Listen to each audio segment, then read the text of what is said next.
Hello all one more mini blog. అందరు ఎలా ఉన్నారు? నేనైతే చాలా అంటే చాలా బాగున్నాను. మీకు 3 డేస్ నుంచి కంటిన్యూస్గా వీడియోస్ పెట్టలేకపోతున్నాను. అది ఎందుకో నీకు ముందు వచ్చే బ్లాగ్స్లో చెప్తాను అనమాట. ఇదైతే అమ్మమ్మ వాళ్ళ ఊర్లో ఉన్నప్పుడు తీసిన వీడియో అన్నమాట. ఈ అమ్మవారి పేరు వచ్చేసి బారెడు పోచమ్మ అమ్మవారు. మా అమ్మమ్మ వాళ్ళ ఊరు గ్రామ దేవత. ఎవ్రీ టైం వచ్చినప్పుడల్లా పూజ చేసుకొని నైవేద్యం పెట్టుకొని వెళ్తాం అన్నమాట. ఈసారి కూడా వెళ్ళాం కాబట్టి పెట్టుకున్నాము. ఇంకా అమ్మ రాలేదు, ఎందుకంటే ఆ రోజు ఫ్రైడే, థర్డ్ వరలక్ష్మి వ్రతం ఉండేమాట ఆ రోజు. అందుకోసం ఇంకా అందరు బిజీ ఉంటే ఇంకా రాలేదు మాట. ఇంకా అమ్మమ్మ అదే రోజు చేసుకుంది మాట. సో అందరు బిజీ ఉంటే నేను, తాతయ్య, అన్నయ్య వచ్చామన్నమాట. ఇంకా అమ్మవారు ఉన్న ప్లేస్ అయితే అసలు ఎంత గ్రీనరీగా ఉంటుందంటే అంటే చాలా బాగుంటుంది. మొత్తం పంట పొలాలే ఉంటాయి అన్నమాట. ఇంకా ఇప్పుడు నాట్లేసారు కాబట్టి చాలా గ్రీనరీగా అనిపిస్తుంది మాట పొలం అయితే. ఫస్ట్ చూపెట్టింది మా పిన్ని వాళ్ళ పొలము, దాని పక్కనే మా తాతయ్య వాళ్ళది అనమాట.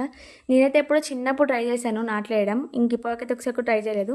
మీరు ట్రై చేసారో లేదు comment me below. Thank you for watching.